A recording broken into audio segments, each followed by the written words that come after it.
fascinante género de ornamentales dedicamos nuestro programa de hoy. Los caladios, una multitud de colores, formas y estampados en un grupo de plantas exigentes. A su cultivo y reproducción se dedica Verde Habana, justo porque este es el programa que marcha tras los secretos de La Habana que cultiva.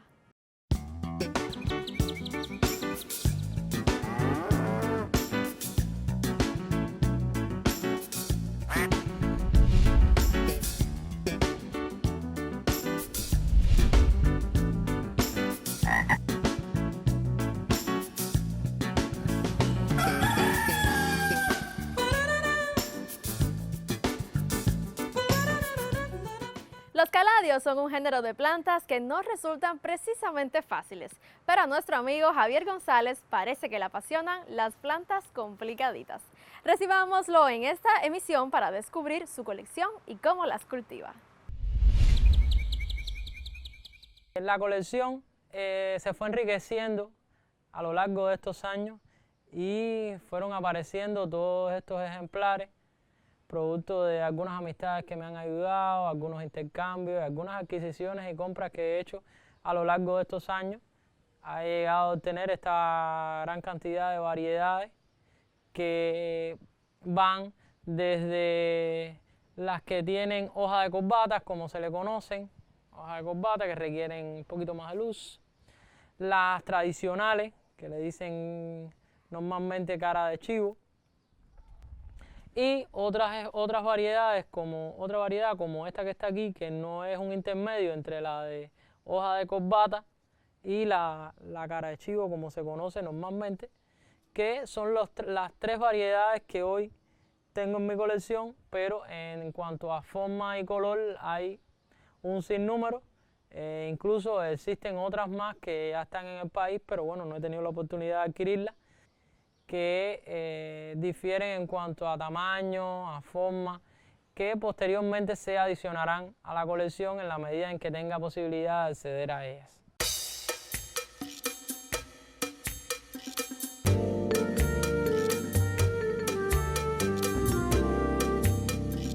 Mi motivación aquí en los caladios parte desde muy temprana edad, cuando empezaron a llegar a la casa, no para mí, sino para mi abuela, algunas de estas plantas que estuvieron en la familia, o sea, están en la familia desde hace mucho tiempo.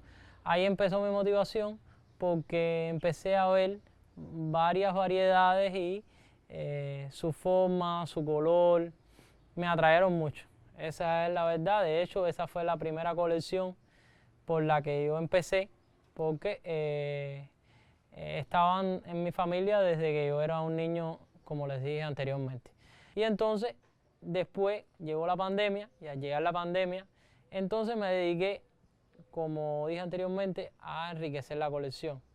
Empecé a intercambiar, empecé a adquirir otros ejemplares, y así se fue enriqueciendo la colección hasta tener la cantidad que tengo hoy de alrededor de 24, 25 variedades.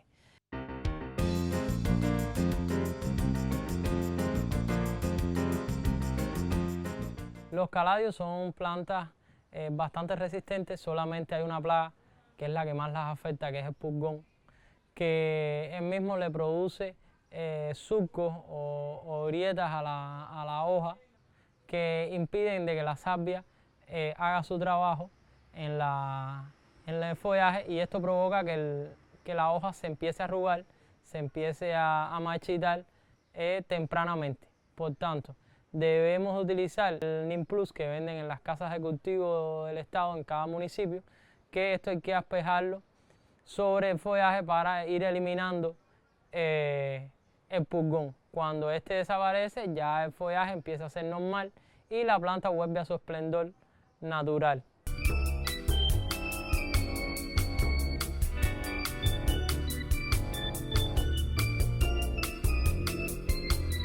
Son plantas que su floración es complicada. ¿Por qué eso es complicada? Porque no se sabe exactamente el tiempo más idóneo para que ellas aparezcan. Solamente se conocen que son más recurrentes o más frecuentes después de largos periodos lluviosos. Como todos sabemos, hubo una tormenta tropical que nos azotó recientemente y cuando eso sucedió, floraron esta planta que está aquí y otra más que le recogía el polen. Y ahora, después de las últimas lluvias que tuvimos, apareció esta floración que está aquí, que esta floración todavía no alcanza su tiempo óptimo para su polinización. ¿Por qué? Porque el estigma que se encuentra aquí abajo de la flor todavía no se encuentra engrosado como debería ser para realizar la polinización. Y como mismo son los anturios, son flores hermafroditas, donde primero transitan por la parte femenina y después por la parte masculina que se encuentra aquí arriba, al igual que el anturio, es un espádice, genera el polen, que es el que se utiliza para la polinización del estigma. ¿Qué complicación tienen ellas?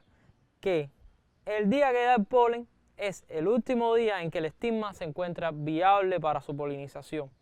Yo recomiendo poner el polen en papeles de plomo y en lugares ventilados, porque el polen se mantiene viable normalmente una semana, alrededor de una semana, que le permita al polen mantenerse activo para poder polinizar la flor cuando ésta se encuentre en su etapa más idónea para ello.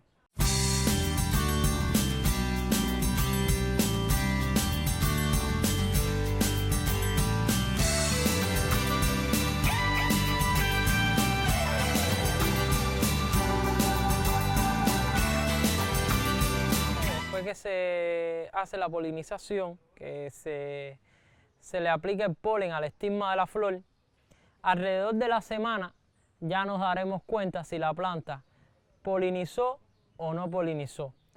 Yo les recomiendo a las personas que se quieran dedicar a esto, que por sí es un poco engorroso, pero no imposible y de mucha satisfacción, porque creo que lograr nuevas especies es una cosa muy bonita y que te da mucha alegría.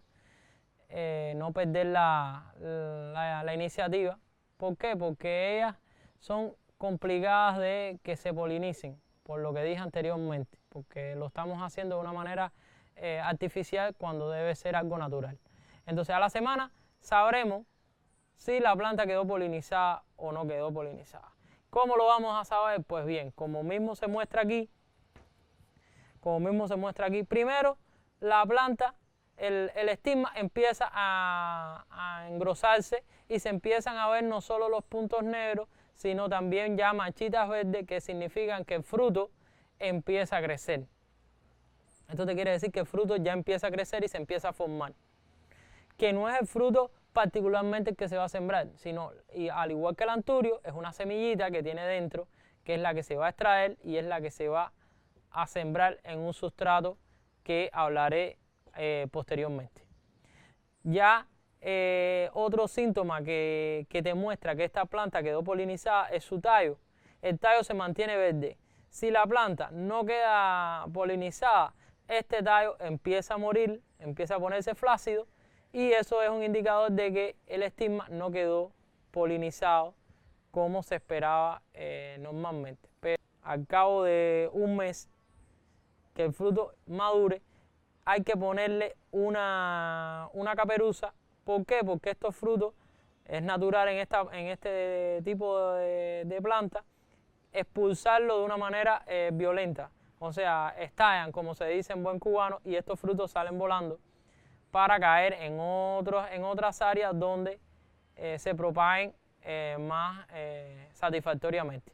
Después que esto sucede, hay que tener un sustrato que yo recomiendo para que esta semilla germine, la que va dentro de estos frutos, un sustrato ácido igual que el de los anturios, que yo recomiendo que tenga humos de lombriz, cáscara de arroz y desechos de hojas descompuestas, cáscara de plátano, esas cosas así, crear una mezcla y ponerle en un recipiente transparente que le pueda entrar claridad para que la semilla continúe su proceso de germinación. Esto igual tiene que ser bajo régimen cerrado porque puede ser atacado por plagas, insectos, el aire, pierde también la humedad y esto impide que la semilla, que es bien chiquita, se desarrolle satisfactoriamente.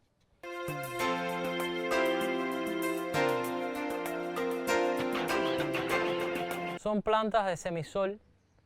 ¿Qué quiero decir con esto? Que ellas llevan sol, o sea, les tiene que dar el sol en una etapa del día, entre 3 y 4 horas de sol, para que puedan resaltar los colores, para que se puedan resaltar los colores en ellas, aunque hay algunas que llevan un poquito menos, como las plantas que tienen mayor contenido de verde, como puede ser esta especie que está aquí, que tiene mayor cantidad de verde, otra que tengo por aquí atrás, otra variedad que tengo por aquí atrás.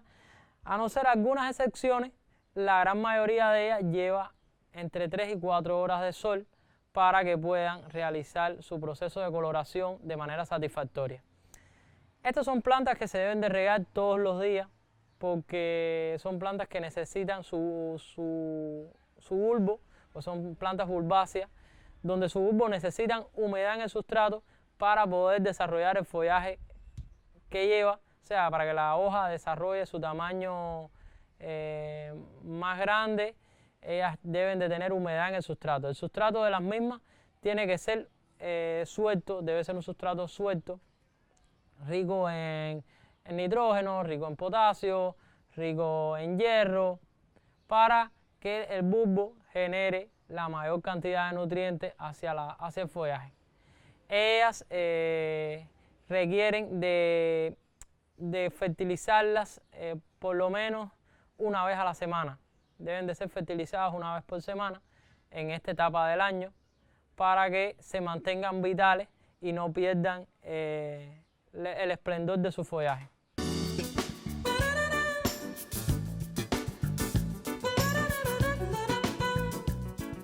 Esta es una experiencia donde la curiosidad científica y el estudio expanden los horizontes de un coleccionista.